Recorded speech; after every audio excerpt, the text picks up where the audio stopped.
오늘 우리에게 주신 하나님의 말씀은 신약성경 로마서 12장 1절부터 13절까지 말씀입니다. 허락하신 말씀을 봉독하겠습니다. 그러므로 형제들아, 내가 하나님의 모든 자비하심으로 너희를 권하노니 너희 몸을 하나님이 기뻐하시는 거룩한 산 제물로 드리라. 이는 너희가 드릴 영적 예배니라. 너희는 이 세대를 본받지 말고 오직 마음을 새롭게 함으로 변화를 받아 하나님의 선하시고 기뻐하시고 온전하신 뜻이 무엇인지 분별하도록 하라. 내게 주신 은혜로 말미암아 너희 각 사람에게 말하노니 마땅히 생각할 그 이상의 생각을 품지 말고 오직 하나님께서 각 사람에게 나누어 주신 믿음의 분량대로 지혜롭게 생각하라. 우리가 한 몸에 많은 지체를 가졌으나 모든 지체가 같은 기능을 가진 것이 아니니 이와 같이 우리 많은 사람이 그리스도 안에서 한 몸이 되어 서로 지체가 되었느니라. 우리에게 주신 은혜대로 받은 은사가 각각 다르니 혹 예언이면 믿음의 분수대로, 혹 섬기는 일이면 섬기는 일로, 혹 가르치는 자면 가르치는 일로, 혹 위로하는 자면 위로하는 일로, 구제하는 자는 성실함으로, 다스리는 자는 부지런함으로, 긍휼을 베푸는 자는 즐거움으로 할 것이니라. 사랑에는 거짓이 없나니 악을 미워하고 선에 속하라. 형제를 사랑하여 서로 우애하고 존경하기를 서로 먼저 하며 부지런하여 게으르지 말고 열심을 품고 주를 섬기라. 소망 중에 즐거워하며 환난 중에 참으며 기도에 항상 힘쓰며 성도들의 쓸 것을 공급하며 손 대접하기를 힘쓰라. 아멘. 언젠가 운전을 하면서 이제 신호를 대기하느라 서 있는데 저 앞쪽에 이렇게 전광판이 있고 광고 문안이 이렇게 쭉 흘러가는 것을 보게 되었습니다. 여러분들도 아마 그런 광고판들을 종종 보실 것이라고 생각이 되는데, 그 내용이 좀 이상했습니다. 이제 딱 광고판을 딱 보니까 거기에 무슨 닭갈비 집 이름이 무슨 닭갈비 하고 나오는데, 그리고 나서 이런 이야기들이 계속 이어집니다. 스트레스 해소, 면역 강화, 피로 회복, 원기 충전, 심신 안정.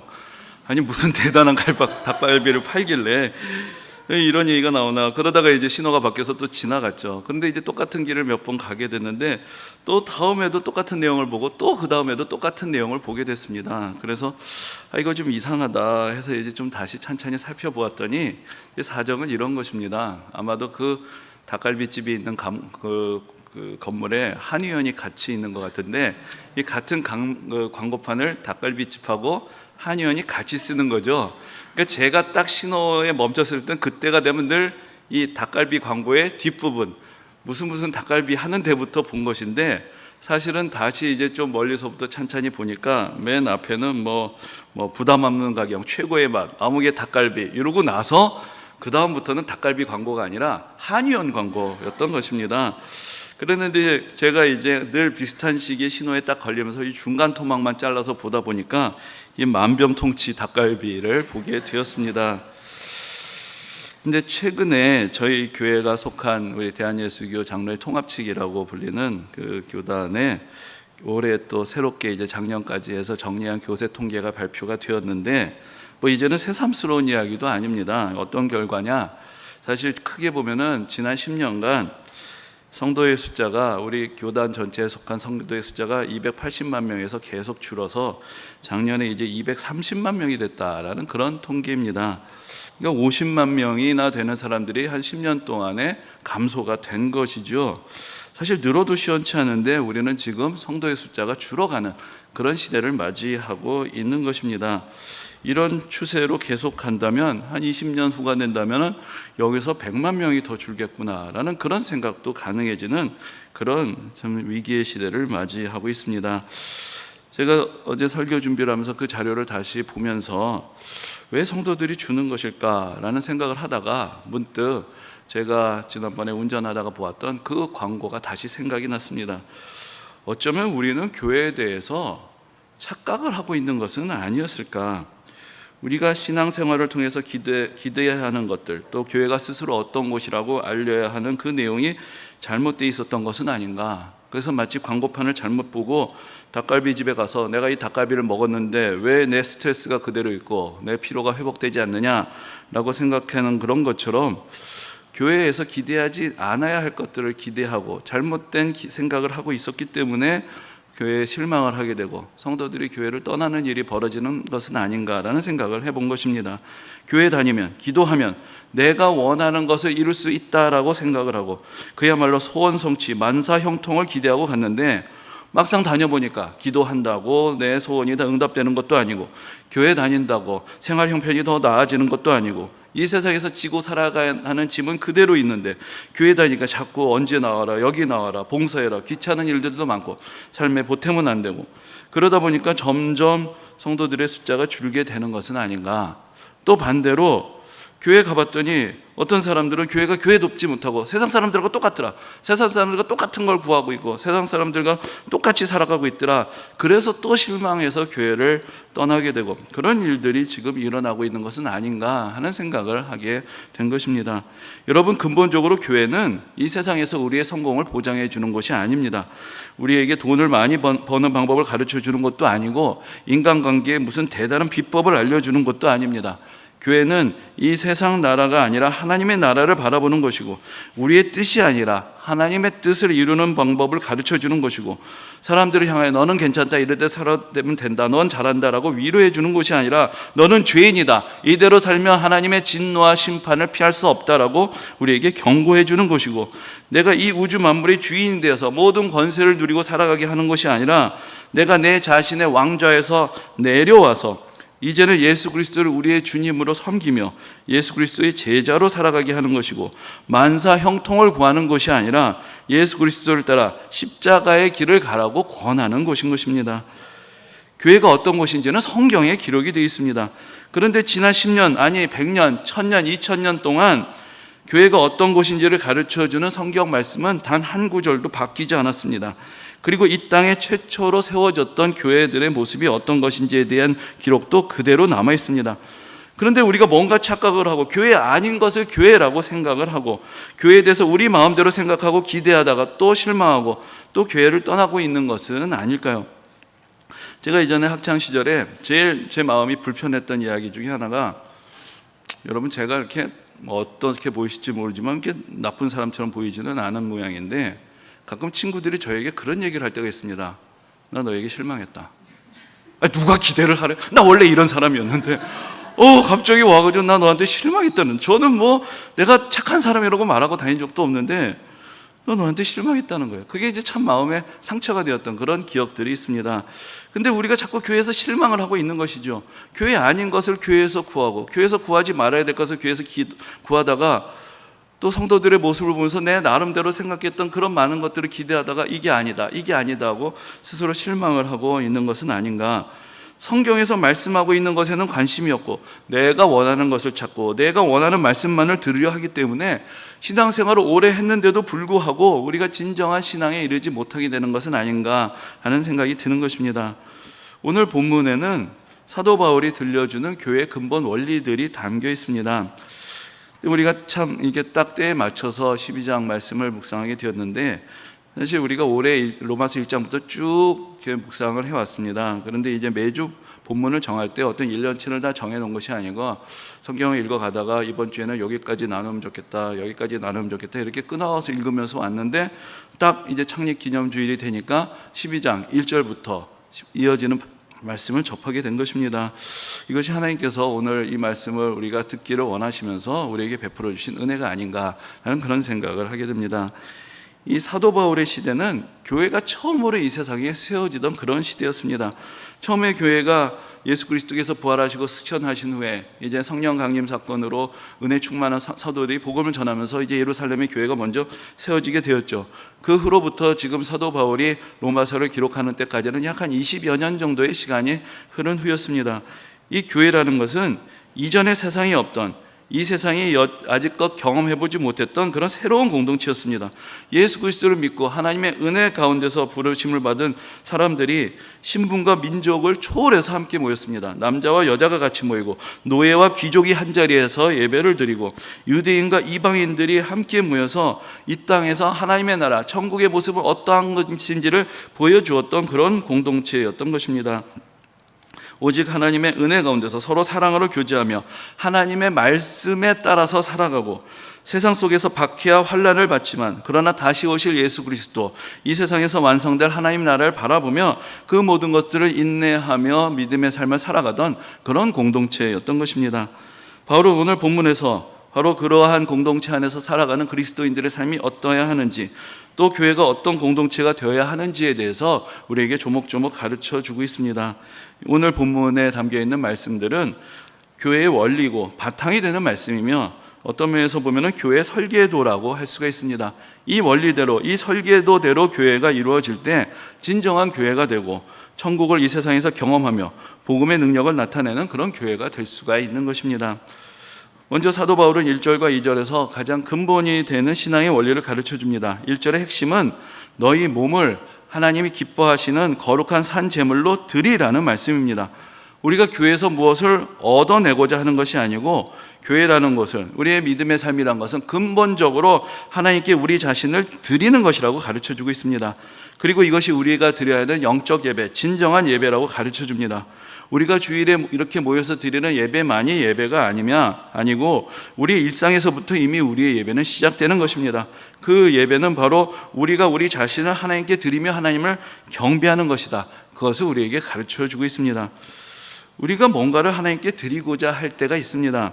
근데 그때 우리가 가지는 착각이 있습니다. 내가 이렇게 하나님께 뭔가를 드리면 그 반대급부로 뭔가를 받을 수 있다라고 생각을 하는 것입니다. 당시에 이방의 많은 종교들도 그들이 믿는 신에게 많은 제물과 헌물을 바치고 여러 가지를 드렸습니다. 그렇게 해서 신을 기쁘게 해서 그렇게 되면 자기가 원하는 것을 얻을 수 있다라고 그렇게 생각을 했습니다. 하지만 바울은 여기서 우리의 몸을, 우리 자신을, 우리 삶 전체를 드리라고 그렇게 말합니다. 우리가 우리의 몸을, 우리 자신을 드려버린다면 더 이상 우리에게 남아있는 것이 없습니다. 뭘 받고 자시고 할 것 자체가 없습니다. 우리 자신의 것을 다 하나님께 드려버렸기 때문입니다. 사실 근본적으로 인간과 하나님은 거래가 불가능합니다. 하나님께서 보시기에 인간이 가진 것 중에 하나님께 드릴 만한 것이 아무것도 없습니다. 또 뭔가 하나님께 부족한 것이 있으셔야 우리가 그 필요를 채워드릴 것을 드리면서 이제 내가 하나님을 만족시켜 드렸으니까 나의 필요를 채워주십시오 요구를 할 수가 있을 텐데, 하나님께는 부족한 것이 아무것도 없습니다. 그래서 우리가 하나님을 드려서 뭘 어떻게 기쁘시게 할 수가 없는 것입니다. 그래서 이 로마서 11장 35절에 이런 말씀이 있습니다. 누가 주께 먼저 드려서 갚으심을 받겠느냐. 내가 먼저 드렸으니까 이젠 하나님 차례입니다 라고 말할 수 있는 사람은 이 세상에 아무도 없다라고 사도 바울이 이미 가르쳐 주었던 것입니다. 우리는 본래 하나님의 피조물이고 하나님의 소유였습니다. 하나님이 우리를 지으셨습니다. 그러나 죄로 인해서 하나님으로부터 단절이 되었고 우리의 육신의 욕망이 이끄는 대로 살아가면서 죄의 권세 아래에 놓인 존재로 전락하게 되었습니다. 이제 하나님의 은혜로 구원받게 된 우리는 다시 하나님께 속한 존재로 살아가게 되는 것입니다. 내가 나를 드리고 뭔가를 드려서 뭘 받아내는 거래를 하는 것이 아닙니다. 내가 하나님께서 원하시는 것을 드려서 그 반대로 내가 원하는 것을 받아내는 것이 아니라 본래 하나님 것이었던 것을 하나님께 돌려드리는 것이고, 하나님께서 먼저 주신 은혜에 이제 우리가 우리의 믿음과 삶으로 응답하는 것이 남아있는 것입니다. 2절에서는 이 세대를 본받지 말라라고 그렇게 말씀합니다. 성경에서 이 세대 혹은 이 세상이라는 말을 사용할 때에는 앞으로 이루어질 하나님의 나라와의 관계 속에서 이 세대가 아닌 다음 세대, 이 세상 나라가 아닌 하나님 나라의 관계 속에서 이 세상을 정의할 때 이런 표현들을 쓰게 됩니다. 예수님께서 이 땅에 오셔서 처음으로 하신 말씀은 회개하라 천국이 가까이 왔다라는 말씀이었습니다. 하나님의 나라가 예수 그리스도를 통해서 이 땅에 시작이 되었습니다. 이 세상은 본래 하나님의 심판을 피할 수 없습니다. 우리가 구원을 받으려면 예수 그리스도를 통해서 시작된 하나님의 나라를 받아들이고 하나님 나라의 백성이 되어야 하는 것입니다. 우리가 살고 있는 이 세상은 멸망을 향하여 나아가는 것이고 예수 그리스도를 통해서 이 땅에 시작된 하나님의 나라는 완성을 통하여 나아가는 것입니다. 지금 우리는 이 두 세계가 중첩된 곳에서 살아가고 있습니다. 한 세계는 심판을 받을 세계고 한 세계는 우리를 구원해 주는 세계입니다. 우리는 이 두 세계 속에서 어디에 속할 것인지, 어느 세계의 삶의 기준을 따라서 살 것인지를 선택해야 합니다. 그래서 이 세대를 본받지 말라라고 그렇게 경고하는 것입니다. 우리가 가지는 착각은 교회가 이 세상 속에서, 이 세대 속에서 우리에게 뭔가를 보장해 준다고 생각하는 데 있습니다. 우리의 문제는 이 세상 속에서 우리가 바라는 것을 얻지 못하는 데 있는 것이 아니라 여전히 이 세상을 본받으려 하고 이 세상 속한 사람들만큼 살지 못하는 것을 부끄럽게 생각하고 여전히 이 세상의 가치관에 매여서 하나님 나라의 가치를 바라보지 못하고 살아가는 데 있는 것입니다. 그래서 이 세상에 속한 것을 하나님께 구하는 엉뚱한 일을 하고 있습니다. 하나님께 속한 것을, 하나님 나라에 속한 것을 하나님께 구해야 하는데 이 세상에 속한 것을, 멸망받을 것이라고 선포된 이 세상에 속한 것을 하나님께 구하고자 하기 때문에 우리는 실망하게 되고 실족하게 되는 것입니다. 바울은 4절과 5절에서 이어서 우리가 그리스도 안에서 한 몸을 이루는 지체가 되었다고 말씀합니다. 그러므로 중요한 것은 오직 우리의 머리가 되시는 예수 그리스도 한 분뿐이십니다. 우리는 예수 그리스도께서 머리가 되시는 그 몸에 각각의 지체로 팔, 다리로 부름을 받은 사람들입니다. 그래서 각기 서로 다른 모양을 가지고 다른 역할을 맡고 서로 존중하면서 함께 연합하는 공동체로 부름을 받았습니다. 오늘날 신앙 공동체에 대해서 회의하는 사람들이 많습니다. 앞에서 말씀드린 대로 여러 가지 이유로 사람들이 교회를 떠나는 그런 시대를 맞이하고 있습니다. 특히나 공동체 안에서 받은 상처가 있는 성도님들의 입장에서는 예수님은 좋은데 교회는 싫다, 이런 생각을 갖게 될 수도 있습니다. 게다가 요즘같이 온라인 예배가 일상화되는 것은 내가 공동체 없이도 예수 믿고 예배드릴 수 있는 그런 좋은 환경도 제공해 주고 있습니다. 하지만 공동체라는 것은 우리의 신앙에 있어서 비껴갈 수 있는 것이 아닙니다. 사도들은 교회에 없는 구원을 우리에게 가르치지 않았습니다. 지금 바울도 로마서 안에서 우리에게 신학의 교훈을 줍니다. 로마서라는 서신은 로마에 있는 교회에 보낸 서신입니다.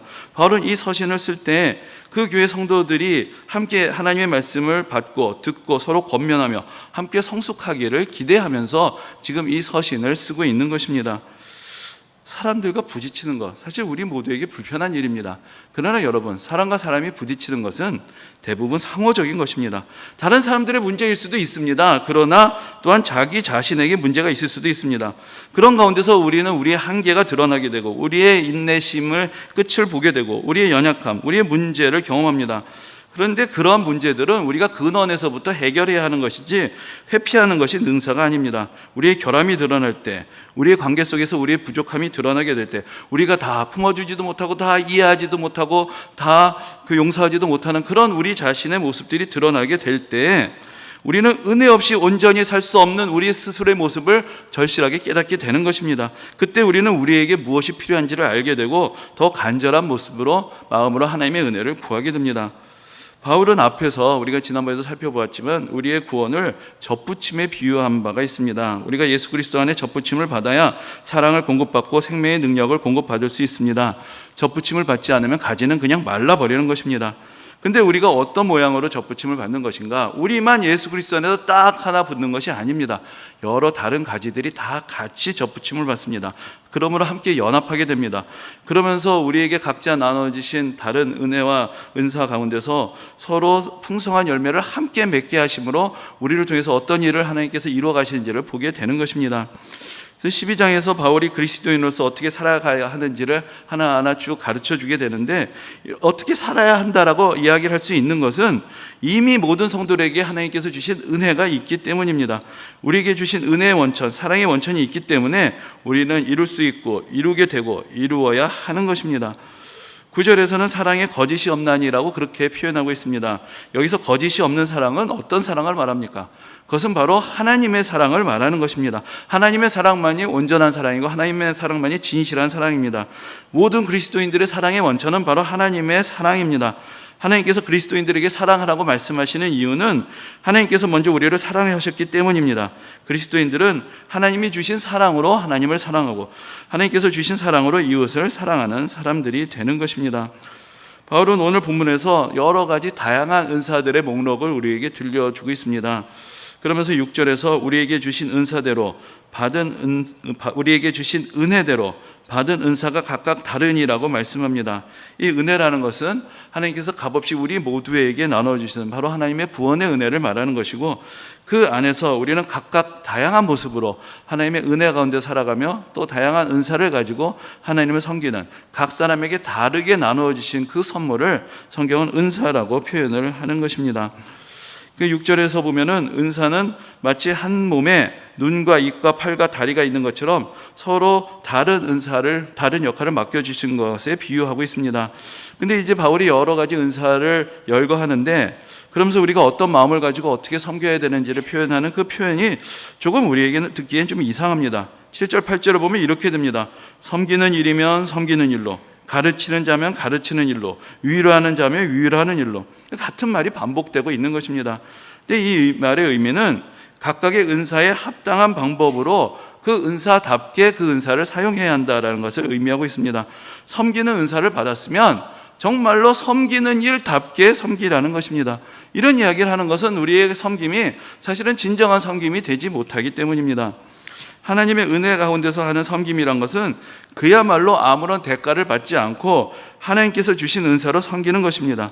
그런데 우리는 은연중에 섬기면서 대가를 바라고, 또 그뿐 아니라 너무나 당연하게 수고한 사람에게 합당한 대가를 주어야 된다라고 그렇게 생각합니다. 그것이 우리가 생각하는 상식의 세계이기 때문입니다.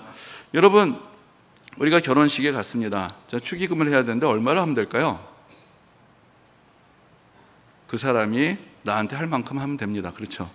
그리고 그게 아니면 저 사람이 나한테 이 정도는 해야지 생각하는 것을 나도 하면 될 것입니다. 왜냐하면 모든 인간관계는 상호적이기 때문에 내가 주었으면 받아야 되고 내가 받았으면 당연히 주어야 됩니다. 여기에 교환과 거래, 이것이 바로 인간관계의 상식입니다. 근데 우리는 교회 안에서도 동일하게 생각을 합니다. 내가 뭔가 수고했으면 응당히 거기에 따르는 대가가 있어야 된다라고 생각을 하게 되는 것입니다. 그런데 그렇게 되면 섬김이란 것은 그저 사람과 사람 사이에서 주고받는 거래와 교환에 불가능하게 됩니다. 나도 준 만큼 받고 또 받은 만큼 주는 것, 이것은 우리의 상식에는 부합할지 모르지만 교회 안에서는 다릅니다. 내가 대가를 바라고 대가를 받는 것을 당연하게 생각하기 때문에 내가 교회 안에서 봉사하고 수고한 만큼 직분도 받아야 되는 것이고 사람들에게 인정도 받아야 되는 것이고, 그렇게 되지 못하면 늘 시험에 들고 상처를 받게 됩니다. 하지만 우리가 섬기는 것은 우리가 가진 것을 내놓아서 다른 것과 교환을 하는 관계가 아닙니다. 하나님께서 값없이 우리에게 선물로 주신 것을 전달하는 것뿐입니다. 내 것이 아니기 때문에 내가 대가를 받을 이유가 없습니다. 뭐 배달료가 있을 수가 있겠죠. 여러분 아시는 대로 배달료를 너무 과하게 책정하면 늘 문제가 되는 법입니다. 우리가 서로가 서로에게 대가를 챙겨주다 보면 어떻게 되겠습니까? 내가 이것을 줍니다. 그 사람이 나에게 이것을 줍니다. 우리는 하나님께 받은 것을 서로 끊임없이 교환을 하다가 결국은 우리끼리 하나님께서 주신 것을 다 소모해버리게 됩니다. 그러면 우리가 이 세상에 내놓을 은혜의 몫이 없어지는 것입니다. 교회가 세상에 전할 수 있는 하나님의 은혜와 사랑은 우리가 거저 받은 것을 거저 나누면서 그야말로 그 모든 것이 흘러 넘쳐서 세상으로 전해지게 되는 것입니다. 우리끼리 주거니 받거니 하면서 다 써버리라고 주신 것이 아닌 것입니다.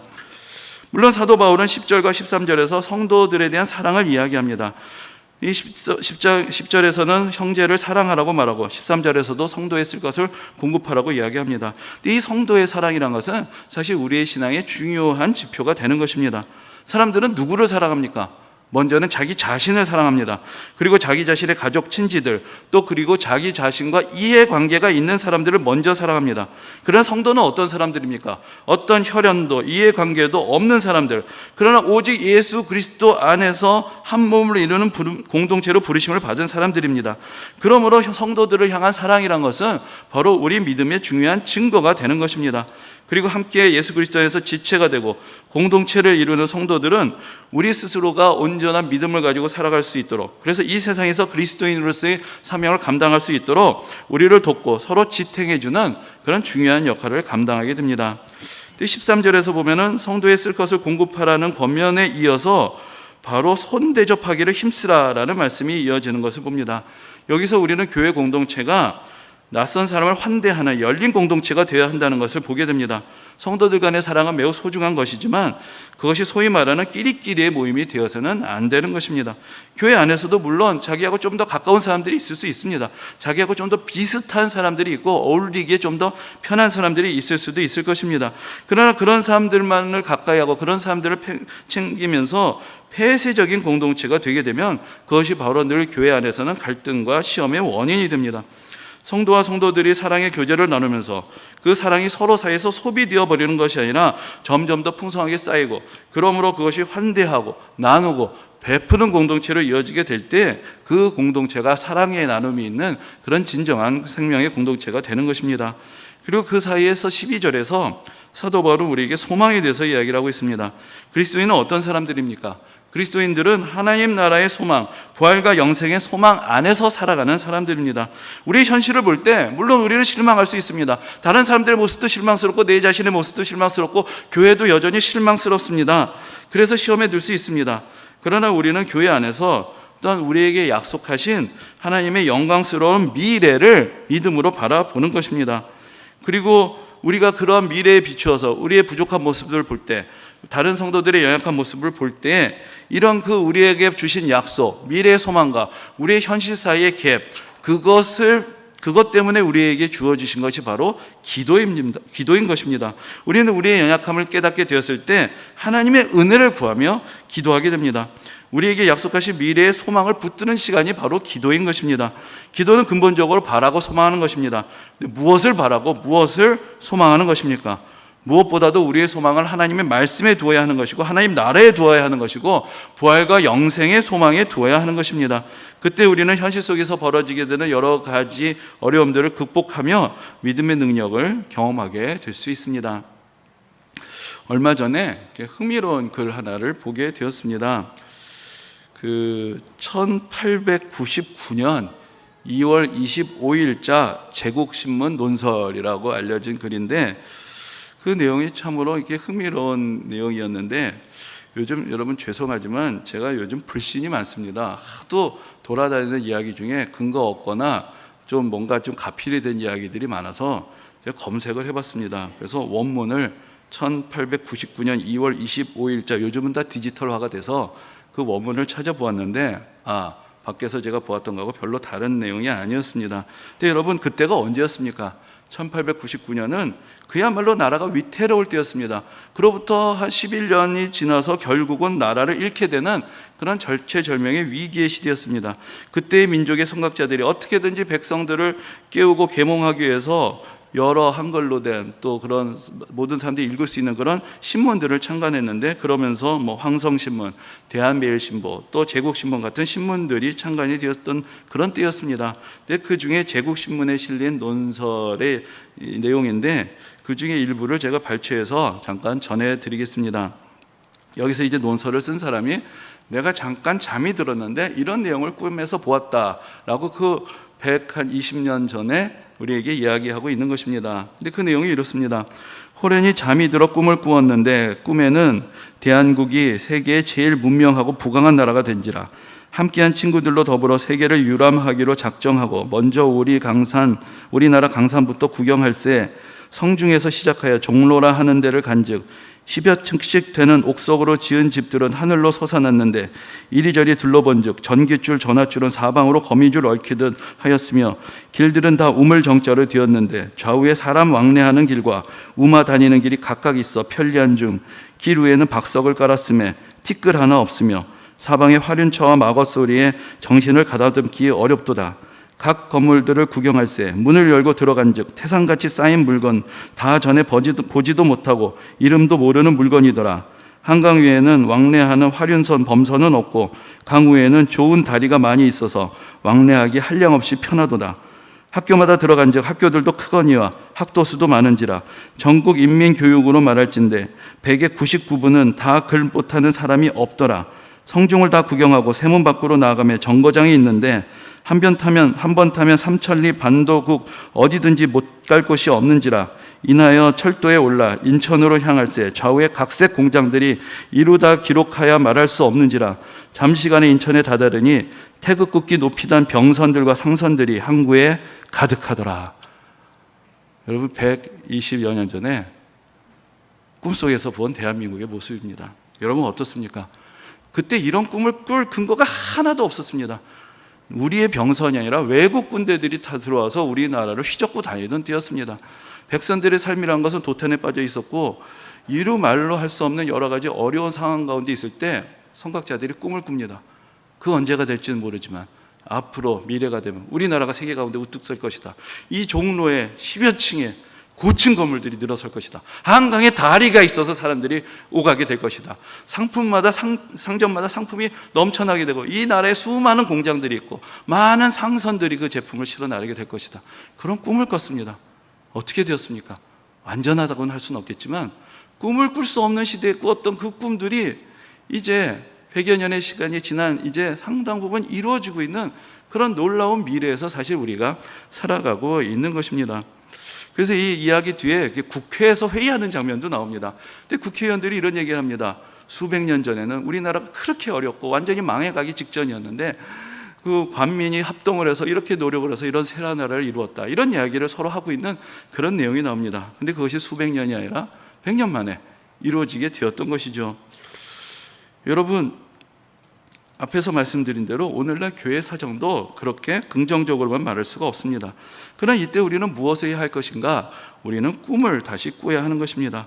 바울이 2000년 전에 교회의 원리로 우리에게 가르쳐줬던 그 말씀, 그 교회의 설계도를 그리면서 성도들에게 보여줬던 그 교회의 모습, 그것을 우리가 다시 꿈을 꾸어야 하고, 우리가 아까 예배 시간에 신앙 고백하면서 또 나눴듯이 우리 교회의 믿음의 선배들이 바로 현대 교회를 바라보면서 함께 신앙 가운데 고백했던 우리 교회의 모습들, 그것을 우리가 다시 한번 꿈을 꾸어야 할 때를 맞이하고 있는 것입니다. 저는 이렇게 생각을 합니다. 이 시대는 하나님께서 진정한 교회가 무엇인지 우리에게 다시 한번 가르쳐 주시는 때다라는 그런 생각이 듭니다. 교회에 대해서 우리가 가지고 있는 착각들 다 내려놓게 하시고 우리가 무엇을 기대하며 함께 모여야 하는지를 우리가 다시 새롭게 깨닫게 하시는 그런 시대라는 생각을 하곤 합니다. 교회가 어떤 곳인지를 진정으로 깨닫고 바라는 사람들이 다시 모여서 교회를 일으키고 하나님 나라를 소망하고 하나님의 능력을 나타내는 그러한 믿음의 길, 그것을 오늘날 우리 시대에 하나님께서 다시 한번 도전하시는 것입니다.